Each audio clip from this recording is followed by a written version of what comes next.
Hello दोस्तों, आज हम लोग रिपोजिटरी के बारे में समझेंगे। हम लोगों ने पहले कवर किया था कंट्रोलर और मॉडल के बारे में। आज मैं रिपोजिटरी के बारे में बताऊंगा कि रिपोजिटरी क्या होती है और कैसे वर्किंग होती है इसकी। तो रिपोजिटरी का जो मेन वर्क होता है वो एब्स्ट्रैक्शन लेयर क्रिएट करती है बिटवीन डेटा एक्सेस लेयर और बिजनेस लॉजिक लेयर के अंदर, ठीक है। और ये लूजली कपल्ड अप्रोच पे डिपेंड करती है। लूजली कपल्ड अप्रोच का मतलब ये होता है कि सपोज कीजिए कि हम लोग कोई भी ऐसा काम कर रहे हैं जिसमें हम आगे चल के कुछ चेंजेज कर सकें, उसको हम लोग लूजली कपल्ड कहते हैं। मान लीजिए कि हम आज प्रोजेक्ट बना रहे हैं और उसको इन फ्यूचर अगर हमें चेंजेज करने की नौबत आ गई, वैसे आती ही है 100%, तो उसमें हम लोग इस तरीके से काम करें कि हम लोग उसको इजी वे में हम लोग उसको चेंजेज कर सकें, तो उसको वो लूजली कपल्ड कहते हैं। और ये जो डाटा एक्सेस लॉजिक लेयर है वो सेपरेट क्लास होती है और एक सेट ऑफ क्लास भी हो सकती है। तो चलिए शुरू करते हैं। ये मेरा पुराना वाला प्रोजेक्ट है। पुराने वाले प्रोजेक्ट में मैं इसको डिलीट कर देता हूँ, सॉरी। एक नया रिपोजिटरी बनाते हैं और रिपोजिटरी में कैसे वर्किंग होती है वो मैं बताऊंगा। तो सबसे पहले मैं एक फोल्डर बना लेता हूँ रिपोजिटरी का। राइट क्लिक करेंगे, ऐड करेंगे रिपोजिटरी,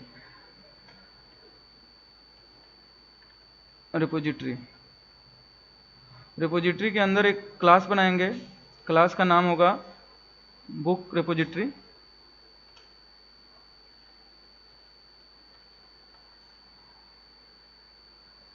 बुक रिपोजिटरी, ठीक है। इस बुक रिपोजिटरी के नाम से मेरे पास ये एक क्लास बन गई, ठीक है। अब इसमें जो है मैं सबसे पहले एक डेटा सोर्स बनाऊंगा। डेटा सोर्स बनाने के लिए क्या करना पड़ेगा, प्राइवेट नाम वो लेना पड़ेगा और एक लिस्ट टाइप की प्रॉपर्टी लेनी पड़ेगी। तो प्राइवेट प्राइवेट लिस्ट लिस्ट लेंगे और लिस्ट के अंदर क्या होगा, लिस्ट के अंदर जो मॉडल का नाम है book book store model, book store model के अंदर इसका कोई भी एक नाम दे देंगे। डेटा सोर्स दे देते हैं हम, जैसे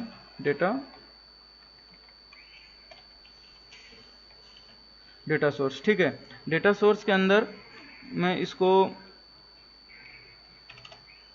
डेटा सोर्स के अंदर इसमें रिटर्न करा लेता हूं एक लिस्ट को, रिटर्न न्यू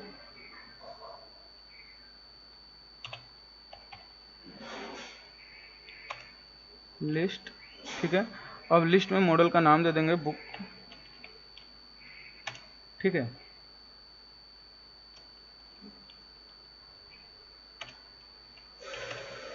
सॉरी, इसमें हम डिफाइन करेंगे न्यू बुक स्टोर मॉडल। उसके अंदर लिस्ट बना रहे हैं हम लोग, तो आईडी जो कि हमने यहाँ पे ये यहाँ से उठा रहा है इस मॉडल से, ठीक है। हमने लिखा कि न्यू बुक मॉडल में से क्या लेना है, आईडी लेनी है। तो आईडी इक्वल टू 1 दे देते हैं, कोमा। और कौन कौन से फील्ड है, टाइटल में दे देते हैं। टाइटल में हमने दे दिया, मान लीजिए कि MVC बुक, ठीक है। इसके ऑथर कौन है, ऑथर हैं जैसे कि मैंने लिख दिया राजन।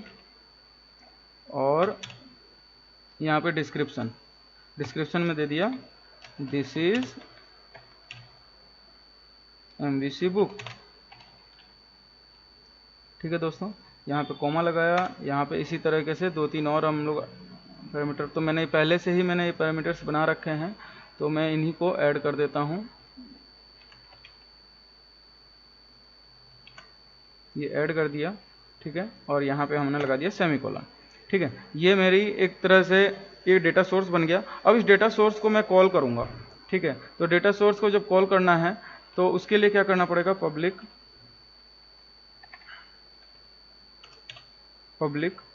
और पब्लिक के अंदर लिस्ट। पहली बार में मैं पूरी की पूरी लिस्ट दिखाना चाहता हूँ, तो लिस्ट दिया। लिस्ट में मैंने मॉडल का नाम दे दिया बुक,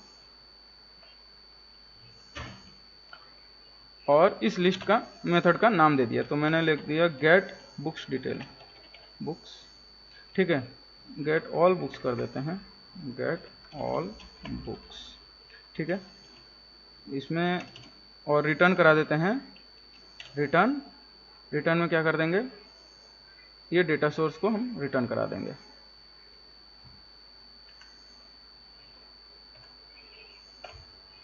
ठीक है। तो इससे क्या होगा कि जब भी ये रन होगा तो ये पूरा का पूरा डेटा सोर्स रन हो जाएगा। इसी तरीके से मैं आईडी के बेस पे भी ले लेता हूँ, तो मैंने ऑलरेडी बना रखा है तो उसी को मैं कॉल कर लेता हूँ इसी तरीके से आईडी, क्योंकि ज़्यादा टाइम लग जाएगा अगर मैं एक एक करके बताने लगूँगा। तो यहाँ डेटा सोर्स का नाम ये है, तो ये डेटा सोर्स का नाम ये कर दिया, और यहाँ पे लिखा कि where x equal to x, मतलब जो भी आईडी होगी, और यहाँ पे पैरामीटर पास किया आईडी। तो ये आईडी इस आईडी से जो कि स्टेप पड़ी है इस मॉडल के अंदर, इससे मैच करेगी, वो डेटा निकाल के दे देगी। ठीक है, तो यहाँ पे रिपोजिटरी का काम कंप्लीट होता है। अब हम चलते हैं कंट्रोलर के अंदर। कंट्रोलर के अंदर यहाँ पे मैं पहले इसको हटा देता हूँ, इसको मैं कैसे बनाता हूँ वो बता देता हूँ आपको। तो सबसे पहले मेरे को जो रिपोजिटरी बनाई है उसको कॉल करना पड़ेगा। तो कॉल कैसे करेंगे? प्राइवेट, ठीक है, रीड ओनली और रिपोजिटरी का नाम। ठीक है, तो बुक रिपोजिटरी के नाम से मैंने बना रखा है, तो बुक रिपोजिटरी कर दिया, और बुक रिपोजिटरी का एक नेम दे देते हैं, यही दे देते हैं एक्चुअली, ठीक है, इक्वल्स टू नल। ठीक है, अब एक कंस्ट्रक्टर बनाना पड़ेगा। कंस्ट्रक्टर जो होता है वो जिस नाम से कंट्रोलर होता है उसी नाम से होता है। तो कंस्ट्रक्टर बनाने के लिए क्या करेंगे? पब्लिक होम कंट्रोलर, और ये अपना कंस्ट्रक्टर बन गया। ठीक है, कंस्ट्रक्टर के अंदर हम इसको कॉल कर लेंगे, इक्वल्स टू न्यू ऑब्जेक्ट बना लिया हमने बुक रिपोजिटरी को। ठीक है, तो ये हमारा कंप्लीट हो गया। अब मैं इसको कॉल करूंगा। कॉल कैसे करेंगे? तो एक्शन मेथड बनाएंगे, पब्लिक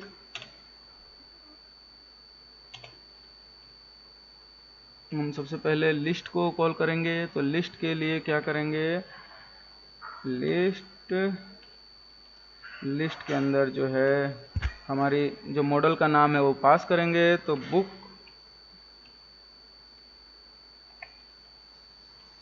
स्टोर मॉडल के अंदर हम किस नाम से पास इसको एक्शन मेथड किस नाम से होगा? तो गेट ऑल बुक्स कर देते हैं। गेट ऑल बुक्स करने के बाद हम इसमें अब किससे कॉल करना पड़ेगा? अंडरस्कोर रिपोजिटरी से। ठीक है, बुक रिपोजिटरी डॉट लगाते ही हमारे पास जो भी हमने मेथड बना रखे हैं गेट ऑल बुक्स करके और गेट बुक बाई आईडी, दो मेथड बना रखे हैं, वो कॉल हो जाएंगे। यहाँ से हमें कोई पैरामीटर पास नहीं करना, तो ये डायरेक्टली हमारा काम हो जाएगा। ठीक है, लेकिन इसमें ये एरर हो रहा है। एरर इसलिए हो रहा है क्योंकि हमने रिटर्न नहीं लिखा है, तो ये रिटर्न लिख दिया और ये हमारा एरर सॉल्व। ठीक है, इसी तरीके से हम आईडी से भी ले लेते हैं। तो आईडी के लिए मैंने बना रखा है, नॉर्मली कुछ ज़्यादा चेंजेस नहीं है, इसीलिए मैं ज़्यादा टाइम वेस्ट नहीं करना चाहता। तो ये देखिए get by ID, get books by ID, और यहाँ पे आईडी हमने पास कर दिया बुक, और ये डिट्टो बुक रिपोजिटरी जो बना रखी है वो आ गई, गेट बुक की जगह गेट बुक बाई आईडी आ गई, जो कि यहाँ पे आती है। जैसे यहाँ पे जैसे ही हम लोग इसको हटा के कंट्रोल और टैब मारेंगे, कंट्रोल और स्पेस मारेंगे, तो यहाँ पे हमारे जो भी मेथड बने होंगे वो आ जाएंगे। ठीक है, तो चलिए जल्दी से इसको रन करते हैं और देखते हैं। हम लोग पहले सारी बुक्स देखेंगे, तो यहाँ पे मैं ब्रेक पॉइंट लगाता हूँ।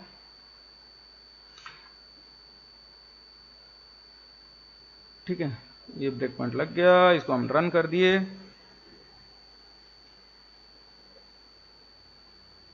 ब्रेक पॉइंट बहुत ज़रूरी है, हमारे डेवलपर जो भी हैं वो इसकी आदत बना लें, जिससे कि ये पहली बार इंडेक्स वाला रन हुआ है। इसके बाद मैं होम करता हूँ, होम के बाद मैं बुक्स इस जो भी मेथड का नाम है वो देता हूँ। तो मैंने इस मेथड का नाम इससे दिया है, तो ये मेरा इसमें हिट कर गया। देखिए यहाँ पे आया, यहाँ पे मैं F11 करता हूँ, तो मैं इस रिपोजिटरी के अंदर जाता हूँ। रिपोजिटरी के अंदर जो भी इस नाम से गेट ऑल बुक्स के नाम से जो पड़ी है मेथड, उसको उस पर जाता है, ये रिटर्न डेटा सोर्स करता है, वापस F11 करता हूँ, तो ये डेटा सोर्स जो है वो यहाँ से उठ के आ रहा है, यहाँ से उठ के आ रहा है, तो यहाँ पे ये सारी चीज़ें आ जाएंगी इस तरीके से F10, F10, F10 और F5।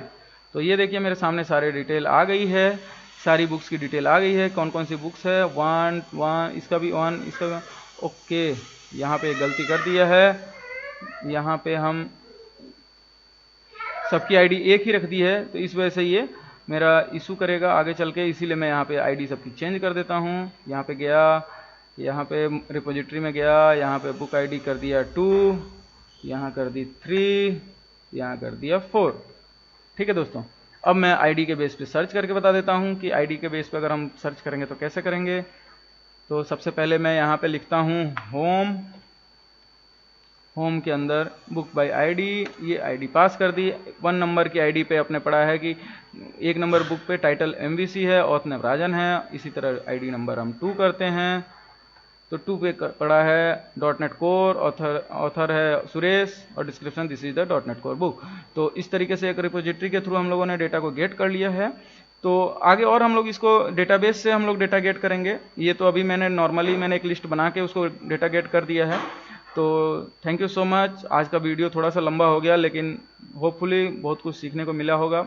अगर कोई दिक्कत हुई, अगर आपको आ रही है, तो आप प्लीज़ मेरे को कमेंट सेक्शन में कमेंट करके बताएं, जिससे कि मैं और इसमें सुधार करने की कोशिश करूं। थैंक यू सो मच दोस्तों।